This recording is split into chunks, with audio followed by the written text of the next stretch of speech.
Everybody, Norm over here, and it's family day over here, and I've missed you, Joe, for so long. I know. I've been on the road. We did 50 shows from September to December 1st, and now we're back.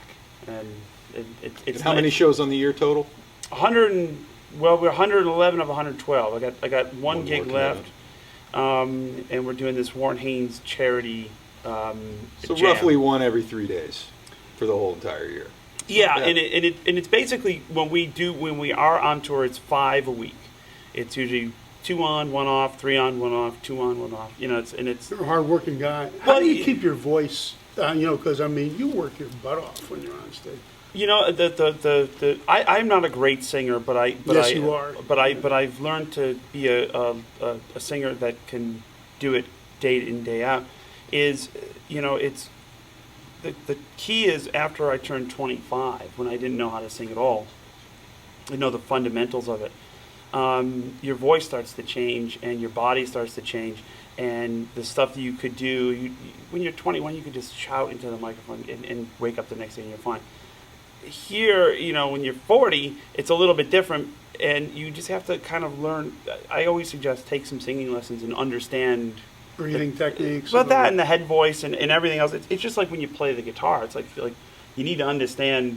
You can't just hack at it. I mean, there's a reason why you can get sound out of these things. There's techniques involved. So. But 111 shows this year. It's a lot. It's a lot. But I'm glad we're not doing anything until I see you again on the cruise. Well, now that James Brown is gone, you got to be the hardest working guy in show business. I don't know anybody who's doing that many gigs. I'm looking to give up the title belt. It doesn't have to be the hardest. Yeah, I don't have to be. Because what you realize about the hardest working man in show business title belt, it's really like just gold lame. It's not even gold plated. It's like turns makes your fingers turn green. And it's. I think we're cutting back to about 85 shows next year. And trying to get this thing to where we're not out 9.5 months a year. I know you're living here, and you're living now in Nashville as well. Yeah, we're here in California, and we have a place in Nashville, and Nashville's really good. It's been good. A lot of my band's there, and I've been recording there and working there and writing there for many years, and it kind of made sense to get a place. It got tiresome. Room 306. At the Comfort Inn, on Music Row. It just becomes. I don't think you're doing the Comfort Inns too I love the Comfort Inn. Free coffee in the morning. There you go. Sorry, Comfort Inn. Donut holes. They do donut holes in the morning and free coffee. So, Comfort Inn's fantastic. Next to a Shoney's. So you're all set. Breakfast, lunch, and dinner. Room 306. That was my old joint. And this guitar is something real special. Again, Joe goes in, tortures us with some really, really cool stuff. This is an SG Les Paul custom. It doesn't say Les Paul on this one, but it's a custom. But it's got some real unusual features that are really cool. Well, first of all, it's cherry. It's cherry red for That's starters. a very unusual feature. And, I'm always leery of these kind of things. It's like, I always say, like, when something one-off or special order comes, I go, boy, it'd be nice to get a picture in black and white with a guy holding it, and it just so happens they happen to get one. And well, that tells the story right there, buddy. This is in the mid-'60s, probably 64, 65. The guitar dates to a 63. It's got the tag that says special on it, which means special order. And so there he is with it, and you can see it's cherry red, and then there's And it creeps into this picture here. This is dated 67, so the guitar's been cherry since the mid-'60s. And you can see that in the picture. And you were pointing out the smooth heel. This is very unusual. This was the first thing that I kind of pointed out to Joe. Generally, the guitars that have the Maestro vibrato do not have the smooth heel. They have like a little lip that goes here, which came later. So this has features of a lot of different things. Yeah, and it's double numbered. It's got a 5-digit and a 6-digit number. It's got a 5 and a 6-digit, and there's one here, one there. It's one of those things where it's patent number pickups, but it all adds up. The also has the hang tag, and on the hang tag it says SG Custom Special. So that would explain a lot of stuff. So a lot of features that you wouldn't see, and well, flipping through your book, when you see 4s with Mandolin headstocks. And They did all kinds of variations on the theme. They would put your name in the fingerboard. You know, Gibson had a custom division. It wasn't called the Gibson Custom Division. It was just Right. Gibson. If you're willing to wait and pay for it, they would build Whatever you anything. want. So if you wanted a Cherry SG Special, this probably didn't hang on the wall of a shop. This was probably Made for custom somebody. made for. I think his name is Dwight Dwight Pedrick. Pensian. Yeah. Whatever. And you know, the cool thing about that is, you know, those old-timey label makers are now back in fashion. So, and he put it on the back here too. Dwight Pensian. Penson. So Dwight, if this guitar is stolen, I'm going to be really pissed. I'm Dwight Penson, and my guitar, that's my guitar. Anyway, it's a cool guitar. And one of the, you know, I got a couple of rare SGs recently. I got this one, and I got an SG Special from '61 that was, normally you see them in Polaris white, but this one was TV yellow, which is pretty cool. Very unusual. And that's what I've been reduced to. You know, it's like if it's cool and unique, you know, And you can prove it. and you can prove it. You know, my guitar collection. It's like I've kind of cut back a little bit, and I just kind of go after the stuff that's really unique. Well, you've got so many I got great so many guitars. things, you know, and it's great stuff too. So. And you're thinking of doing a book too, right? thinking about doing a book. I want to start a book next year, and just do the Nerdville Guide to Self Redemption. You know, and you know what not to do in the form of guitar collecting. Digging Too Big a Hole by Joe Bonamassa. You know, everybody. You know, my father is very concerned that I've gone too far with this thing. But I said, you know, if they're worth $1 when I'm 90 years old, I don't care. They're paid for. But the nice. beauty is I they're love it. not going to be, because this is your buying history. And, you know, there's very few people that know as much about this stuff as you do. You've studied it. I mean, if you were buying art, you know, there's museums that buy paintings that are, you know, that are not legit. Yeah. And, you know as much about this as anybody. And it looks right to me. So, Yeah, you know, I don't have many talents. I can play the guitar reasonably well when called upon at 8 o'clock only. And I can spot an old guitar. I know an old guitar when I see one, you know, and, you know, the guitar forensic business, you know, when you have to go through 8 different people and different levels of proving guitars, right? Chances are you don't want it. It's like, because it's like, well, so-and-so said it's this, Yeah, and if it's it's like, enough. too questionable. Well, you see it all the time. People walk in here and go, hey, can you authenticate my guitar? You're like, I don't want to go down that road. What's in it for me? Right. There's nothing but heartache in it for you. Right, you open your mouth and you say something, and if you tell them it's not right, you break their heart. And if it is right, Right. and somebody says it's not, then you got, a question mark on it. There's a lot of stuff where you look at all the stuff.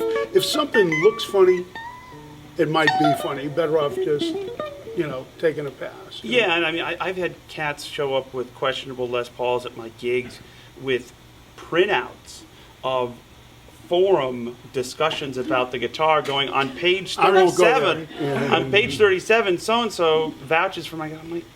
I'm like, my God, man. It's like, no. It's like... I could tell stories about that, but I'm not going to do that. But I know some people that got burnt because the wrong person who didn't see enough of these things verified that was right.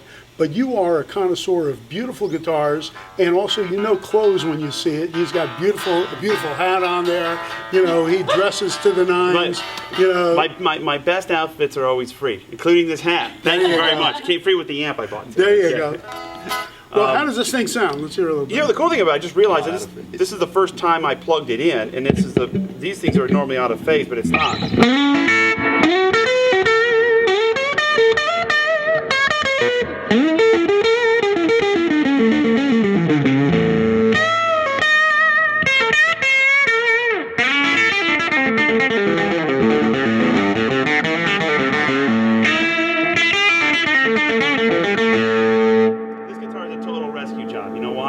Because it has no frets on it, and it has an ebony fingerboard. So it's for That's collecting not your purposes. usual- It is not my But jam. you know what? It sounds great, Yeah. And those fretless wonders are made for a reason. A lot of guys use fretless back in the day They didn't bend as much. They didn't bend. So Yeah. This is, you know.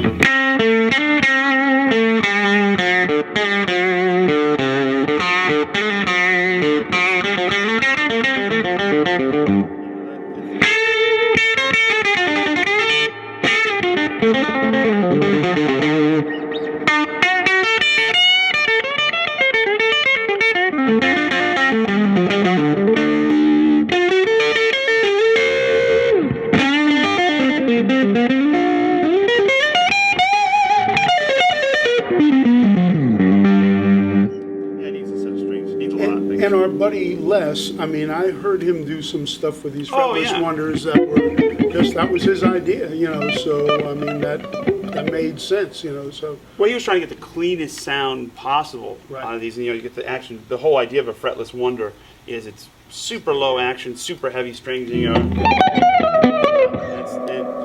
He made them sound amazing.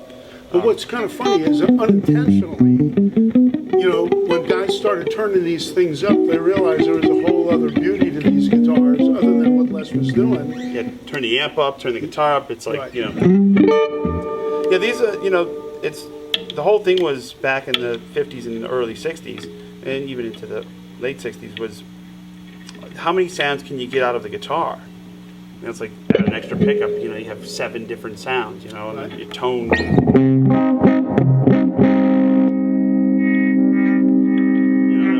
Treble and bass. Treble and bass, yeah.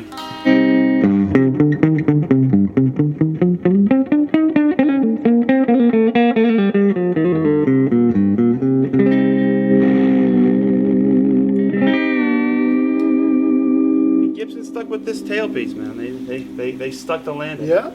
Well, you know what? They did a lot of stuff that, you know, if you know how to work those vibrato tailpieces, they can be really cool. Some people start dive bombing with them. That's not exactly what they were designed for. What are your thoughts on this over the sideways? You know, the flip out earlier Les Paul SG. Sideways with it. I mean, the whole thing of it, these were vibratos. Just to add gentle. That's what it was designed for. You know, Leo with the whole spring system, it was definitely, you know, more made for more effects. I don't mind a sideways. I don't mind a Bigsby either. I'm not opposed to a big. Actually, I like Bigsby's on 335. I think it gives it a nice mass to the guitar. Normally with these kind of things, I always just screw this thing down and flick this thing towards the back, and you know, they look cool. They look cool. You know, one thing I have in my warehouse, I don't know if I showed you because you've been in the warehouse, but I have a 355 with a fretless wonder fingerboard. Wow. You know, mono too. Yeah, mono. But I mean, it's just such a weird thing. But I never saw that before. I didn't even realize I've had it for 30 or 40 years in the warehouse. We're doing this thing on our Patreon. We're doing like this warehouse treasure hunt. Oh, nice. And so, you know, sometimes I see things and I go, wow, I didn't even realize that it was that. You know, I have like a Barney Kessel guitar that has 2 floating pickups, nothing built into the face. I've got 3 Johnny Smiths in red. Wow. One of them has no pickups, one has 1 pickup, one has 2 pickups. You know, I always looked for certain stuff that was kind of out of the norm. Yeah, right. And you were when all that there was, when you were buying and stocking all that away, there wasn't all this. It was just these were original owner guys that were selling their guitars off. It's not like now it seems to be 2nd, 3rd generation, and it's you know, it's a little bit different. It's rare to find original. I mean, it's still out there. Yeah. I mean, you sold me a Jazz Master and a concert from the guy who owned it originally, with the pictures and everything, which is cool. I always love seeing those pictures, and I know that's a big thing for you. It's a big thing because, you know, to have Provenance, you know, just as something as small as this little picture is, you know, takes the if out of the equation. You just go, you know what, not for nothing, they did exist, and nobody's, you know, you can't really fake that, you know. I mean, if somebody was patient enough to wait a year or a year and a half, you could have got whatever you wanted. One of the craziest guitars that I ever got, and I sold this, and it's since went into a couple different collections, was an ES5 Switchmaster, but it had a spruce top like an L5. It had 3 pickups. It had a 0 fret, which Gibson didn't do. That was like Mosrite and Gretsch and stuff like that. It was just had all kinds of features that did not. Did it have a Super 400 headstock? Yes, it did. I remember you showed that to me. It had three It was PAFs. so weird. It had appointments of a Super 400, an L5, and a ES5. Switchmaster, but it had the 0 fret, which was not a Gibson trademark by any means. You know, and they would have to, and you know, depending on what you ordered, they would also call the case company and build a special case for that because Absolutely. they'd have to accommodate the bigger Longer headstock headstock and the and- smaller body. You know, because it wasn't. I think with the Super 4 was 18 inches. Right. The ES5 was 70. a Right. little bit less than that. And the Epiphones were a little different also, and also like this, I have a Stromberg, which is about 18 and a half Oh, or yeah. 19 inches. Right. So, I mean, had to have a case built for that because there's nothing else that would accommodate it. Exactly. You know, it's like it is now. Only you had to wait longer, and there wasn't a custom division. It wasn't like they were trying to. They weren't trying to manufacture collectible guitars. They were just going, whatever. We'll build you whatever you want. Just you're gonna have to Yeah. wait. You know, we'll Right. put it on the work order. You know. But the fact that those hang tags say special on them is That- pretty good. it all It's a adds pretty good up. sign that it all adds up. Yeah, I'm comfortable with it. I you know, the pictures and the hang tags and everything else is. It's, If it didn't have all that stuff, I I wouldn't buy might it. be more suspicious, but Yeah. because it has all the stuff to kind of Yeah. line it up. Yeah, I wouldn't have gone down the road. This, I think I paid, believe it or not, $11 for this guitar. And the rest was of picture. I paid 10 for the picture and 1 for the guitar. That's $11. It's unbelievable. Well, always tortures us with some of the most beautiful stuff. Some of it he buys from us, some of it he buys elsewhere, but it's all good. And Joe, you're an expert on this stuff, and I appreciate you bringing it in. When I was a young man, I had the energy that you did to go chasing after some of this stuff, and I know the excitement when you get the right thing. Yeah, I mean, you know, it is fun to find them like this, and they're still out there. That's the thing that gets me every time. It's like, man, just when you think it's like, how many people could have these old guitars? There's another one. There's another Trash one. bag with a Carina V flying. Exactly. You never Exactly. know. And that was a year ago, you know, or it'd be 2 years ago in May. I mean, it's like unbelievable how stuff still exists, and I don't. Spotlighting one of the rarest Gibson SGs on the planet. 3 pickup custom, cherry red, smooth neck joint on it. Yeah. Maestro, pictures, everything to verified hang tags. That's right. And, you know, and the next time somebody online wants to give the Gibson, the modern Gibson, crap about quality control, we can revert back to 1963 because a piece of the binding on the neck has fallen off of this There thing. you go. How about that for quality? Well, you know. I'm going to send it not back for warranty. guaranteed. There you work. go. Life says lifetime warranty on the tag. Well, Maybe they'll no send you matter a new what you one do in to trade. that company, it's still Gibson. So Still Gibson. There you go. So there you go.